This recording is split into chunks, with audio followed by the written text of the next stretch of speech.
આપ જોઈ રહ્યા છો સ્પાર્ક ટુડે ન્યૂઝ। વડોદરા શહેરના નવાપુરા વિસ્તાર ખાતે જ કાર્તિક વસાવા નામનો એક યુવક રહે છે।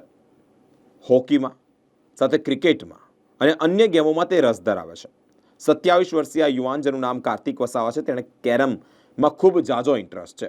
કેરમ રમીને તે વડોદરાની એક શાન બની ગયો છે। વડોદરાનું ગૌરવ બન્યો હોય ત્યારે તે નાગપુર નવસારી ખાતે જ અનેક જગ્યાએથી ટ્રોફી પણ તેણે મેળવી છે।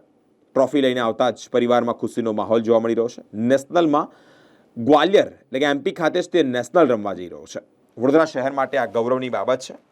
કાર્તિક વસાવા વડોદરા શહેરનું ગૌરવ પણ કહી શકાય। હું જુનિયરથી કેરમ રમી રહ્યો છું સાઈ કેરમ ક્લબ તરફથી, અને હું 2014થી નેશનલ રમી ચૂક્યો છું, અને હમણાં કરંટ 6 એપ્રિલથી 10 એપ્રિલ સુધી ગ્વાલિયરમાં નેશનલ ચેમ્પિયનશિપ છે, ત્યાં હું રમવા જવાનો છું। ને કેટલી મેચો રમીને આવ્યા છો અને કઈ કઈ રમીને આવ્યા છો? હું જુનિયરમાં 2 નેશનલ નાગપુર રમીને આવ્યો છું, પછી એક નેશનલ આપણા વડોદરા ખાતે થઈ હતી ઉર્મી સ્કૂલમાં, ત્યાં રમ્યો છું, અને આ મારી સિનિયરની ફર્સ્ટ નેશનલ છે જે ગ્વાલિયર હમણાં હું રમવા જવાનો છું। તમે કેટલી ટ્રોફીઓ જીત્યા છો?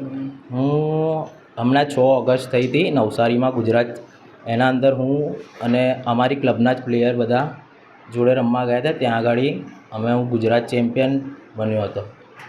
કેટલા દિન જવાના છો? હમણાં હું મારી ક્લબ તરફથી હું એકલો જ છું। શું નામ આપું? મારું નામ કાર્તિક વસાવા।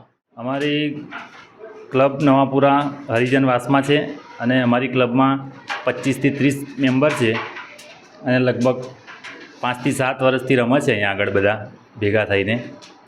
અને આ ટુર્નામેન્ટનું આયોજન અમારી ક્લબમાંથી એક પ્લેયર સિલેક્ટ થયેલો છે કાર્તિક વસાવા, એની માટે એક 24 પ્લેયરની ટુર્નામેન્ટનું આયોજન કર્યું હતું કે પ્રેક્ટિસ કરીને ત્યાં નેશનલમાં રમવા માટે જાય।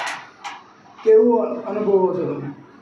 કેવું લાગી રહ્યું છે? સારું લાગે છે, અમારી ક્લબમાંથી નેશનલ માટે જઈ રહ્યો છે તો સારું લાગે છે। શું નામ? વિક્રમ સોલંકી।